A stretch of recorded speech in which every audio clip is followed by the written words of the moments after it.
दोस्तों, इस वीडियो में हम लोग लवणता के बारे में, सैलिनिटी के बारे में देखेंगे। लवणता क्या होता है? तो महासागरीय जल में घुले हुए अवांछित पदार्थ को महासागरीय लवणता कहते हैं। यहाँ पर ध्यान देना है कि salinity is defined as the ratio between the weight of the dissolved solid material and the weight of simple sea water, usually 1 kilogram. It is expressed as part per thousand. अर्थात महासागरीय जल में घुले अवांछित पदार्थ को लवणता कहते हैं।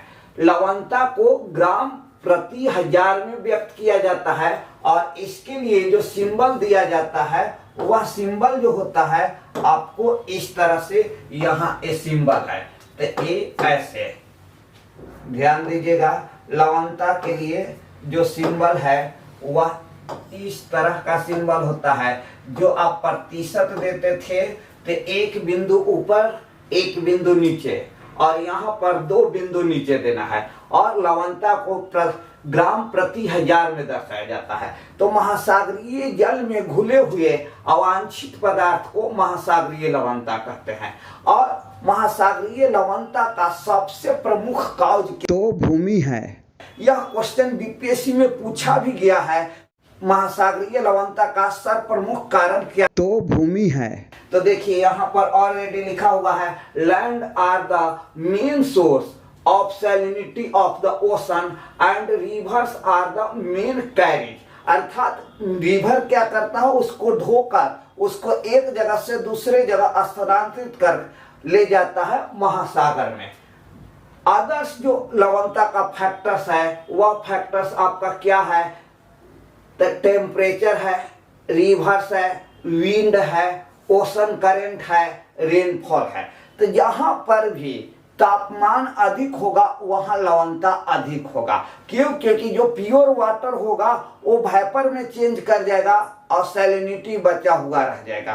तो जहां पर तापमान अधिक होता है वहां लवणता अधिक होता है और जहां पर वर्षा अधिक होती है वहां पर लवणता कम होती है। क्यों? क्योंकि यहाँ पर वर्षा अधिक होती है वहां पर प्योर वाटर का सोर्स हो जाता है जिसके कारण लवणता में कमी हो जाती है।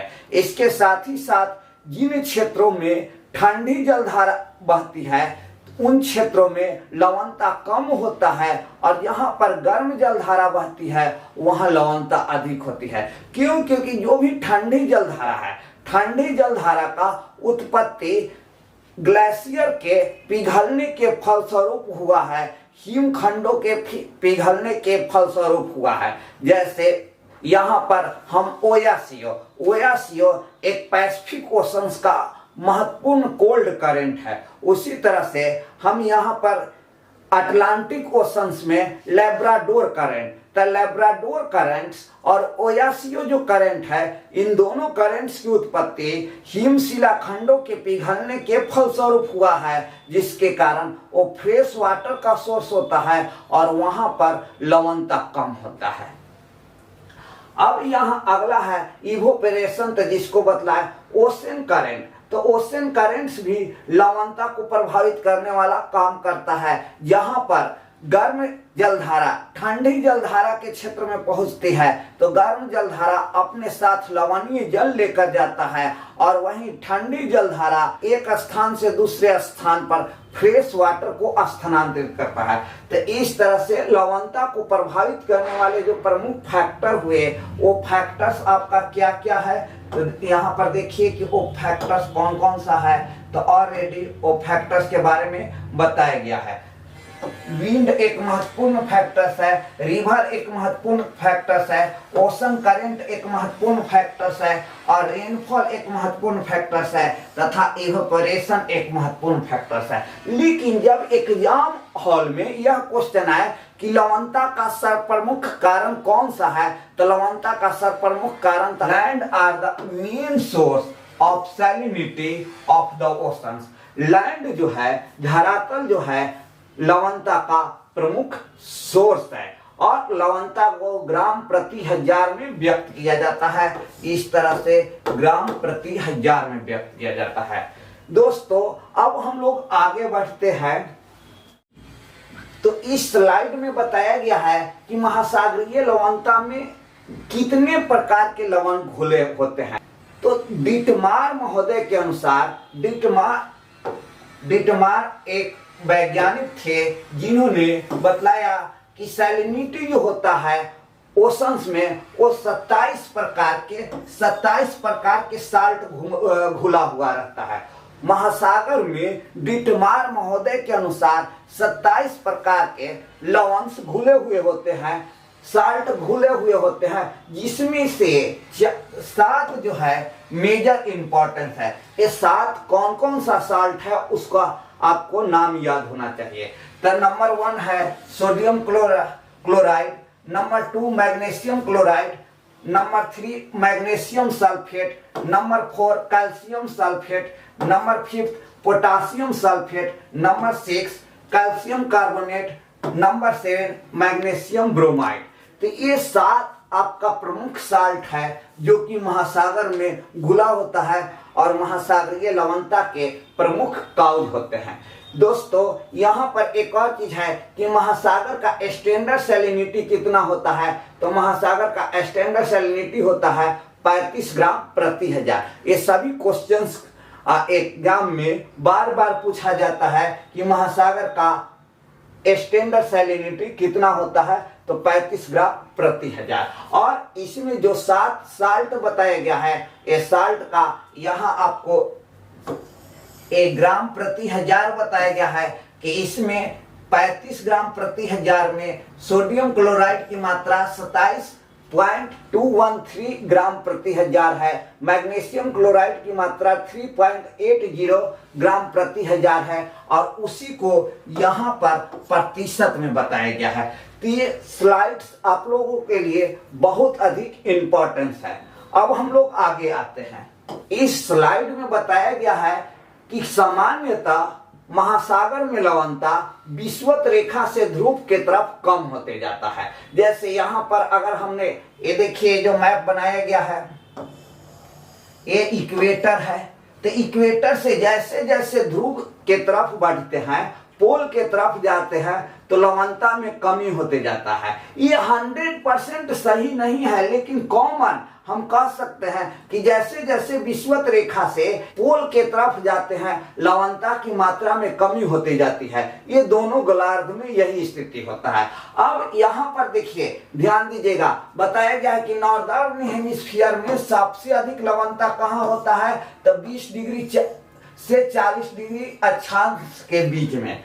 अब देखिए यहाँ पर 20 से 40 के बीच में, 20 से 40 डिग्री, 20 डिग्री 40 डिग्री नॉर्थ, यहाँ भी है नॉर्थ।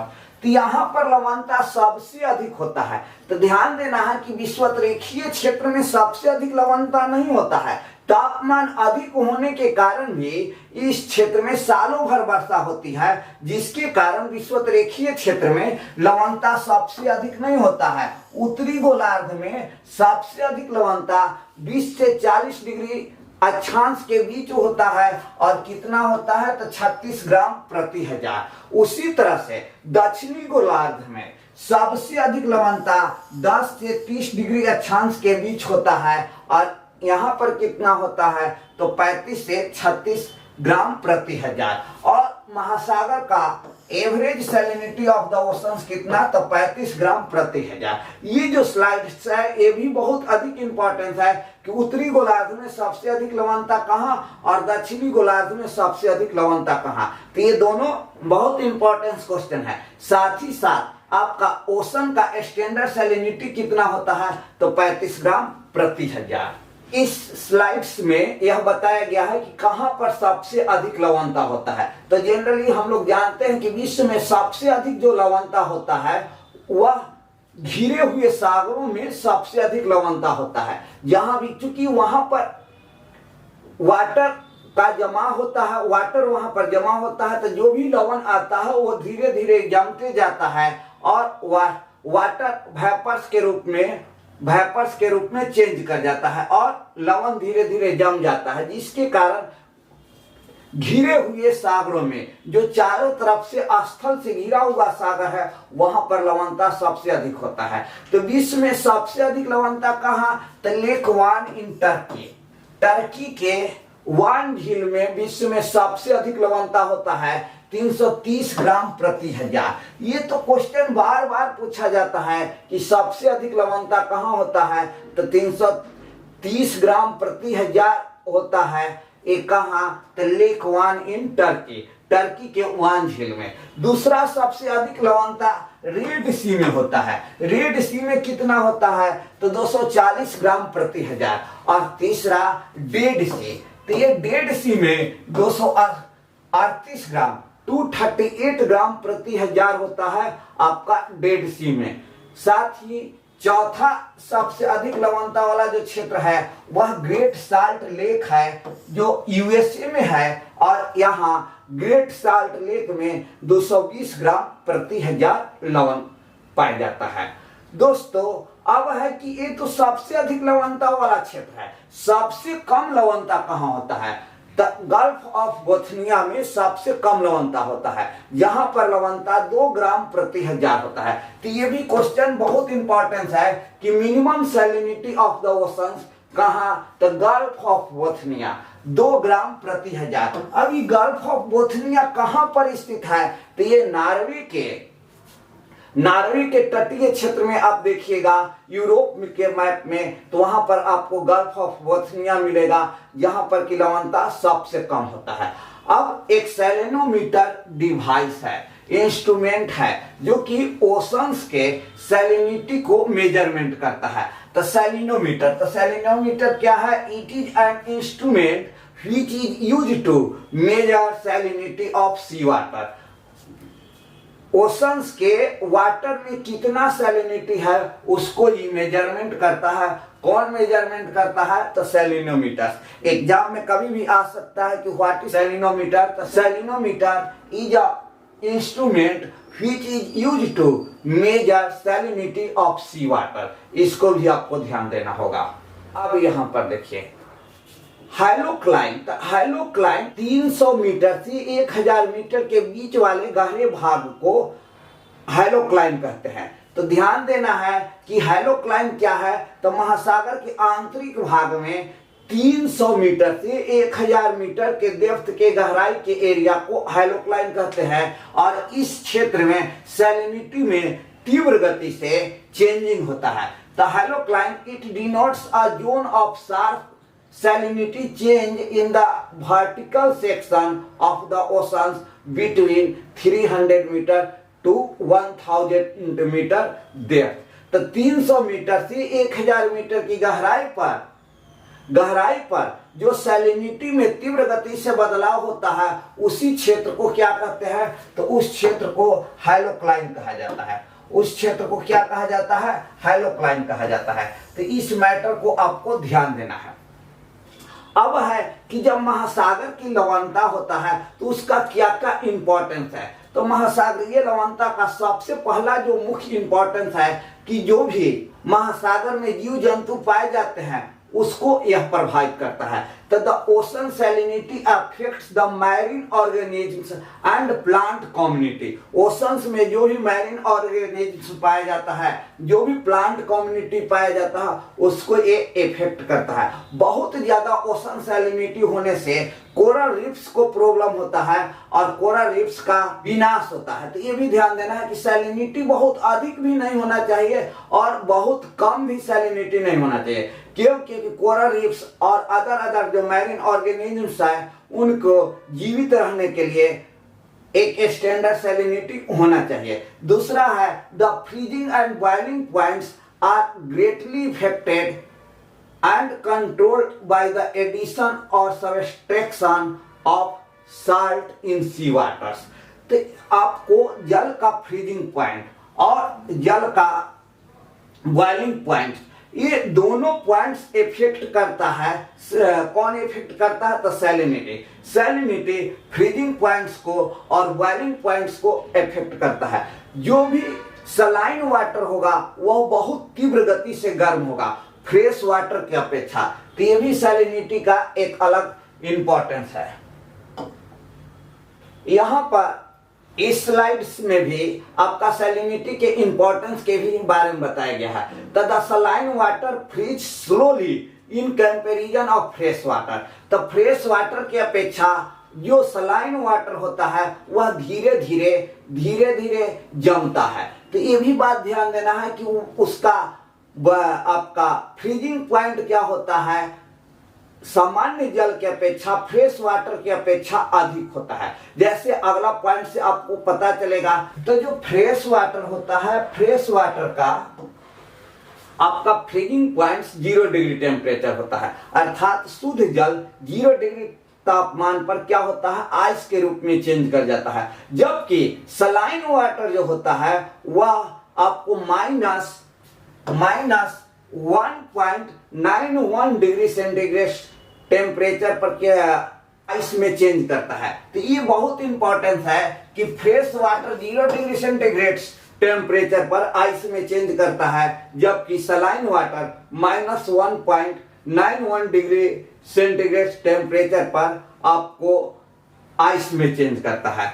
अगला जो है, on the other hand the boiling point of saline water is higher than fresh water. उसी बात को लिखा गया है कि ऑन द अदर हैंड, दूसरे तरह से हम ये कह सकते हैं कि boiling point of saline water is higher than fresh water, fresh water से अधिक होता है। अब evaporation is controlled by salinity of the oceans, कि जहां पर लवणता अधिक होगा वहां पर क्या होगा, वाटर आइस में तीव्र गति से चेंज करेगा। अब हम लोग अगले स्लाइड्स में आते हैं। ये जो सेंटेंस बताता है कि spatial variation in sea water salinity becomes important factor in the origin of ocean current, अर्थात महासागर के लिए जलधारा, महासागरीय जलधारा की उत्पत्ति में सैलिनिटी का महत्व होता है। जब हम लोग ओशन करंट देखेंगे तो उसमें बतलाएंगे कि सैलिनिटी का कितना महत्व होता है। दोस्तों एक फिगर पर आते हैं, उस फिगर से यह पता चलेगा कि आपको महासागर के सी लेवल ऑफ ओशन और बॉटम्स तक लवणता में किस तरह का चेंजिंग आता है। इस फिगर में यह दर्शाया गया है कि महासागर में नीचे से, अर्थात ये सतह से नीचे की ओर सैलिनिटी में कैसे कमी आता है। तो ध्यान दीजिएगा, यहाँ एक हाई लैटिट्यूड वाला है, यहाँ लो लैटिट्यूड वाला है, और ये हैलोक्लाइन है। ये जो एरिया है हैलोक्लाइन है, कितना, तो 300 मीटर टू 1000 मीटर के बीच के एरिया को हैलोक्लाइन कहते हैं। तो देखिए यहाँ पर ये कितना हो रहा है, 34, ये आपका 35, ये आपका नीचे इस तरह से ही जा रहा है, 2500 मीटर तक इधर से आया है। उसी तरह से ये आपका यहाँ 36, तो 36 से ये 35, ये इस तरह से ये यहाँ एक ध्यान दीजिएगा। तो ये फिगर में आप देख रहे होंगे कि सैलिनिटी में पहले क्या होता है, स्थिर रहता है। यहाँ पर 300 मीटर से ऊपर वाला भाग में स्थिर रहता है, और 300 मीटर से 1000 मीटर के बीच के भाग में सैलिनिटी में तीव्र गति से चेंजिंग होता है, जिसे हैलोक्लाइन कहते हैं। और पुनः सैलिनिटी लगभग समान होता है। तो इस फिगर में ये दिखाया गया कि सी लेवल से सी के बॉटम तक सैलिनिटी में किस तरह से परिवर्तन होता है, और हैलोक्लाइन एरिया क्या है। तो हैलोक्लाइन वह एरियाज है 300 मीटर से 1000 मीटर के गहराई के बीच में, जहां सैलिनिटी तीव्र गति से चेंज करता है। तो बार बार एग्जाम में पूछा जाता है कि व्हाट इज हैलोक्लाइन। तो halocline is area between the 300 to 1000 metre where salinity change in speedly, अर्थात उस क्षेत्र में, हैलोक्लाइन के क्षेत्र में सैलिनिटी तीव्र गति से चेंज करता है। दोस्तों इस वीडियो में हमने सैलिनिटी से रिलेटेड जो भी महत्वपूर्ण तथ्य थे वे सभी तथ्यों को बताने का प्रयास किया है। अगले जो वीडियो डाला जाएगा उसमें ओशन करंट का वीडियो डाला जाएगा, जिसमें अलग अलग भाग में अलग अलग ओशन करंट से रिलेटेड ही होगा। जैसे आपको पहला वीडियो जो बनाया जाएगा, ओशन करंट का पहला वीडियो जो बनाया जाएगा उसमें महासागरीय जलधारा की उत्पत्ति का कारण बताया जाएगा। दूसरा वीडियो में पैसिफिक ओशंस करंट के बारे में बताया जाएगा। तीसरा वीडियो में अटलांटिक ओशंस करंट के बारे में बताया जाएगा। और चौथा जो वीडियो होगा उसमें इंडियन ओशंस करंट के बारे में बताया जाएगा, साथ ही महासागरीय जलधारा का प्रभाव बताया जाएगा। अर्थात 4 वीडियो के माध्यम से ओशन करंट समाप्त करने का कोशिश करेंगे। दोस्तों, हम आप सभी से यह रिक्वेस्ट करते हैं कि आप इस वीडियो को अधिक से अधिक लाइक, कमेंट्स एवं शेयर करें, साथ ही मेरे चैनल्स को सब्सक्राइब करें।